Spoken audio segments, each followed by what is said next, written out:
Hi, I'm Phil Mitchell and this show is Digital Mindset, the show that goes through the latest top technology and digital stories this week.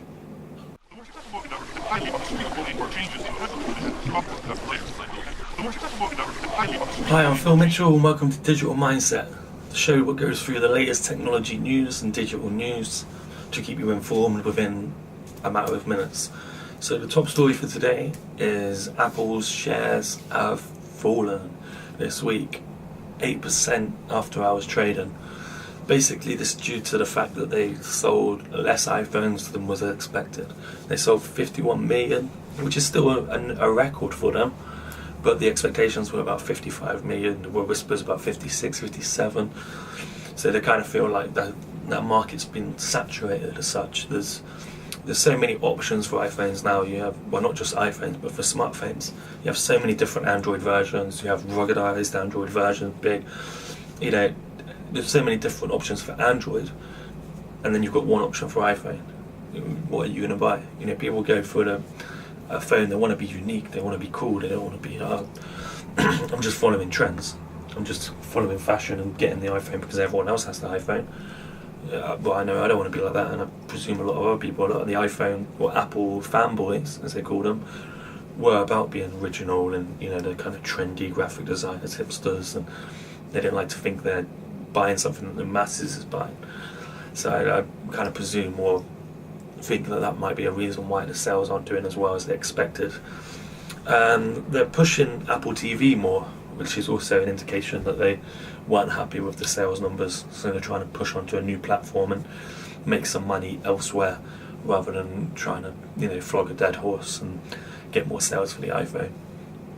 Quite an interesting story though, because that was their main point, the iPhone, the iPad, and it seems like the hype has kind of died down on that a little bit now, and a lot of people are realizing that Android being so open, they can get a lot more benefits and they can use a lot more features out of it without being locked down just to the iPhone features. And you have to pay a lot more on iPhone. I know on Android there's a lot of free apps that do stuff that paid apps do on iPhone, so it's probably a cheaper way to go. And I prefer Android over iPhone just because I use PCs, so it integrates much easier than an iPhone would. I don't have a Mac or anything. And I think PCs do similar. There's so much more option for PC as well. I think a lot of these Mac fanboys that were using it for editing or sound and stuff, they're starting to realise that PCs can do just as well, and for half the price. So, in a recession, price is kind of important, and that's why a lot of people are probably drifting towards that. Anyway, it'd be interesting to see how it develops, whether they recoup the numbers. The shares will probably come back up, I'd imagine, just because they're quite a strong company. And the next story is the New York State is proposing to regulate virtual currencies. So this is basically Bitcoin. There was a big bust the other day. The CEO of the Bitcoin exchange was arrested. There's been a lot of stories about laundering through Bitcoin and people scamming people by making Bitcoin storage places and just taking the money. It's because it's unregulated. If it was regulated, it would probably be more secure currency. And I'm all for that.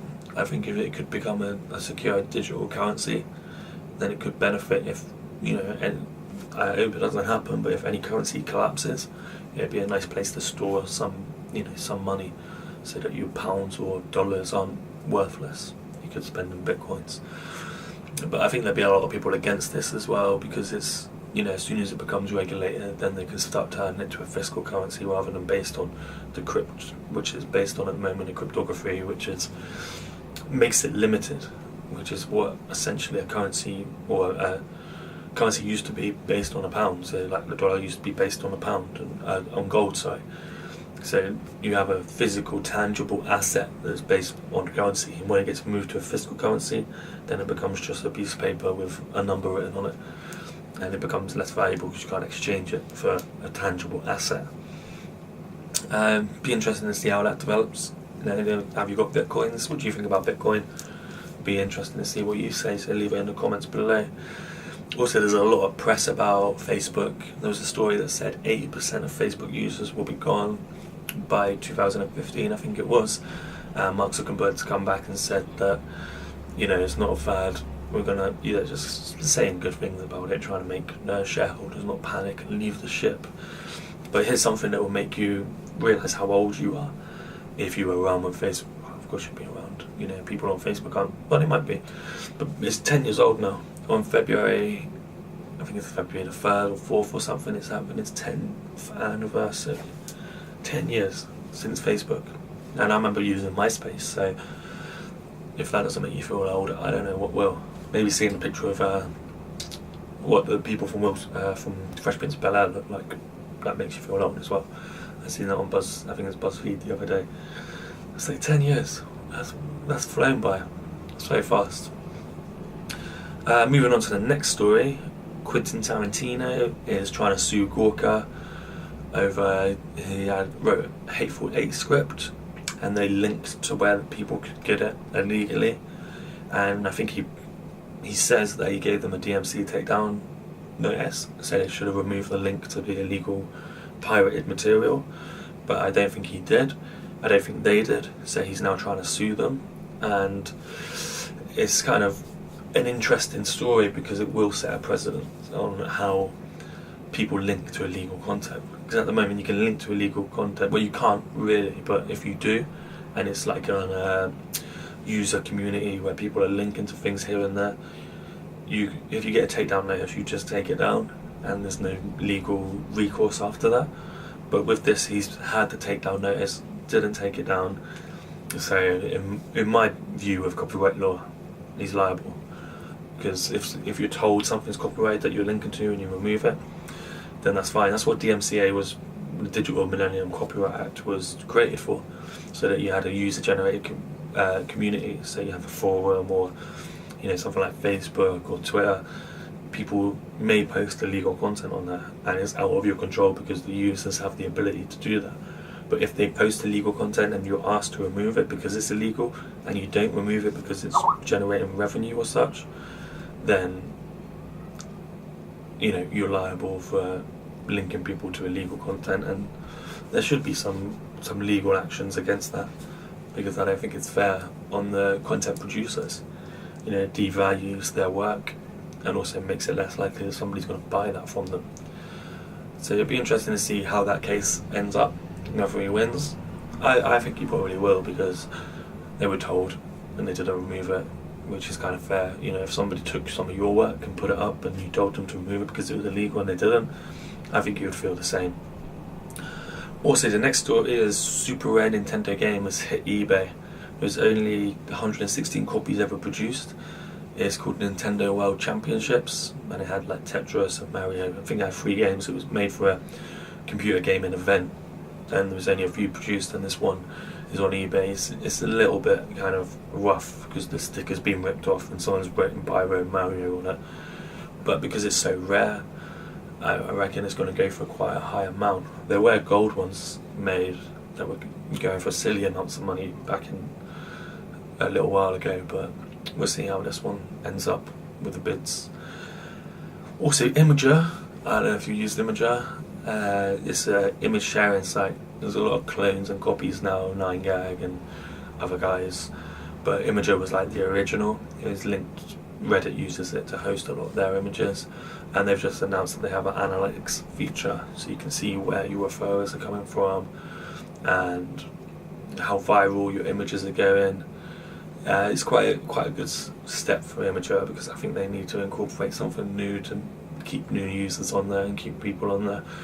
Also, it seems like they're kind of pushing the fact that Imgur can drive traffic to websites now, and marketers can utilize the pro package to kind of analyze how their viral marketing campaigns are doing, which might result in a bit of a backlash from the community, because I know they're quite a tight community that like the freedom of just creating things for the sake of creating things, and not so much for marketing plays.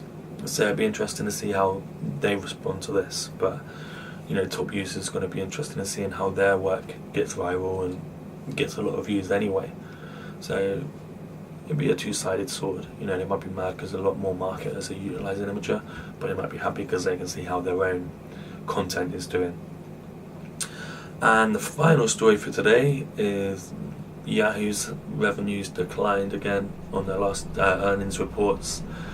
So people are saying Marissa, the new CEO, not so new CEO, she's been CEO for a little while now, has not really got the company under control just yet. And the problem is a lot of people don't use it. They had a big rebrand. Don't think it done very much for them, to be honest, because a new logo doesn't really change the company. Also, she stopped everyone working from home, so they have to come into the offices. So I'd imagine a lot of resentment from the employees. That, from that, if I had the opportunity to work from home and then they said, actually, no, you can't work from home anymore, you got to go back to your commute, you're going to be a bit unhappy about that. Also, it's going to give opportunity to competitors to kind of take up your talent and say, well, if you come work for us, you can work from home. There's always stories about this in the in online press and offline press, because she's kind of good looking and in technology, which is kind of confusing. It's like, oh, hot girl in technology. We get some good images to put up rather than some grey-haired old man. Doesn't look attractive.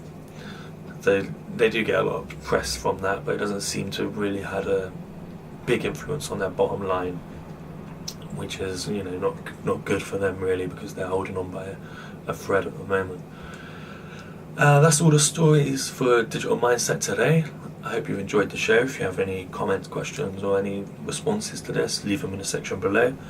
Also, like the video, subscribe to the channel if you want to keep up to date with the latest shows, and share it with your friends, your dog, your cat, your pet, just so that we can get some more influence and discussions on these topics from the actual community. Hope you've enjoyed the show. Have a great day, and I'll see you on the next one. Bye.